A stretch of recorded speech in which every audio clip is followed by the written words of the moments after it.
Viva! SPM legal viva! We jump the high! We jump the high! We jump the high! We jump the calm down!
আমাৰ যিটো জনজাতিকৰণ আৰু স্বায়ত্তশাসনৰ যিটো দাবী এই দাবীটো তেওঁলোকে কেৱল মাত্ৰ নিৰ্বাচনৰ পূৰ্বে আমাৰ আহোম জাতিৰ মাজলৈ লৈ আনে আৰু যেতিয়া নিৰ্বাচনত জয়ী হৈ চৰকাৰ গঠন কৰে তাৰ পিছত কিন্তু ফটোগ্ৰাফিনত পৰিণত হোৱা আমি দেখিবলৈ পাইছোঁ। আমি দুটাকৈ লোকসভা নিৰ্বাচন আৰু এটা বিধানসভা নিৰ্বাচনত অসম চৰকাৰে তেওঁলোকৰ চৰকাৰ গঠন হ'লে আহোম জনজাতিক জনজাতিকৰণ কৰাৰ লগতে স্বায়ত্তশাসন প্ৰদান কৰাৰ তেওঁলোকে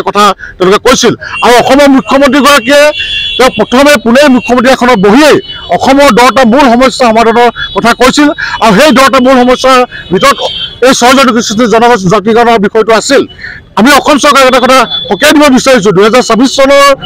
আগতে যদি আহোম জনগোষ্ঠীৰ লগতে অসমৰ 6 জনগোষ্ঠীৰ জনজাতিকৰণৰ ব্যৱস্থা নকৰে তেনেহ'লে বিকল্প ৰাজনৈতিক চিন্তা চৰ্চা কৰিবলৈ আহোম জনগোষ্ঠী মানে বাধ্য হ'ব। বিগত দুটাকৈ লোকসভা নিৰ্বাচন আৰু দুটাকৈ অসম বিধানসভা নিৰ্বাচনৰ পূৰ্বে বিজেপি দলে শাসনৰ গাদীলৈ আহিলে টাই আহোমকে ধৰি 6 জনগোষ্ঠীক জনজাতিকৰণ কৰিম বুলি যি প্ৰতিশ্ৰুতি প্ৰদান কৰিছিল, নিৰ্বাচনত তেখেতসকল জিকি অহাৰ পাছত সেই প্ৰতিশ্ৰুতি পূৰণ কৰাৰ পৰিৱৰ্তে তেওঁলোকে এই গোটেই 6 জনগোষ্ঠীৰ জনজাতিকৰণৰ বিষয়টো গভীৰ অনিশ্চয়তাৰ দিশলৈ ঠেলি দিছে আৰু তেখেতসকলে 6 জনগোষ্ঠীক জনজাতিকৰণ দিয়াৰ ব্যৱস্থা গ্ৰহণৰ পৰিৱৰ্তে 6 জনগোষ্ঠীৰ মাজত ভাঙোন আনিবৰ বাবে এই 6 জনগোষ্ঠীয় জনজাতিকৰণৰ আন্দোলনটো দুৰ্বল কৰিবৰ বাবে কিছুমান তেওঁলোকে ষড়যন্ত্ৰত লিপ্ত হোৱা আমি দেখিছোঁ আৰু বাৰম্বাৰ এই কৰি অহা প্ৰতাৰণাৰ ফলত 6 জনগোষ্ঠীয় ৰাইজ আজি ক্ষোভিত হৈছে, টাই আহোমসকল আজি ক্ষোভিত হৈছে আৰু তাৰ ফলত আজি ৰাজপথলৈ ওলাই আহিবলৈ বাধ্য হৈছে। আজি আমি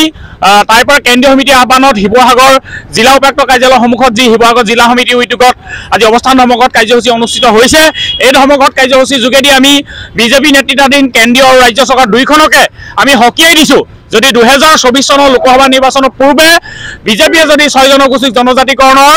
ব্যৱস্থা নকৰে তেতিয়াহ'লে কিন্তু অনাগত 2024 চনৰ যি লোকসভা নিৰ্বাচন হ'বলৈ গৈ আছে এই লোকসভা নিৰ্বাচনত কিন্তু বিজেপিয়ে মুখ ঠেকেচা খাব আৰু অসম বিজেপিয়ে 2024 চনৰ লোকসভা নিৰ্বাচনক লৈ যি মিছন 13 মিছন 14 গৈ আছে এই মিছন 13 মিছন 14 মিছন 0 লৈ পৰ্যবেক্ষিত হ'ব সেই কথা আমি সকীয়াই দিছোঁ আৰু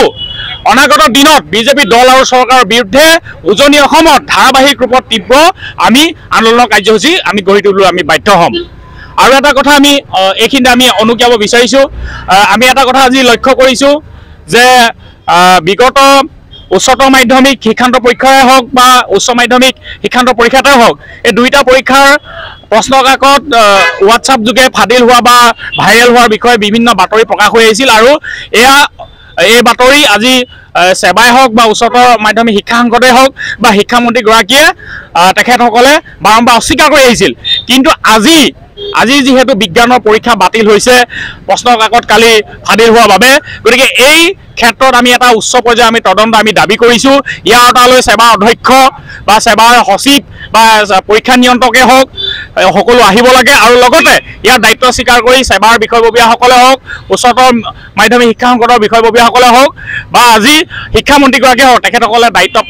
ইয়াৰ গ্ৰহণ কৰিব লাগে আৰু তেখেতসকলে নিজ নিজ পদৰ পৰা পদত্যাগ কৰিব লাগে।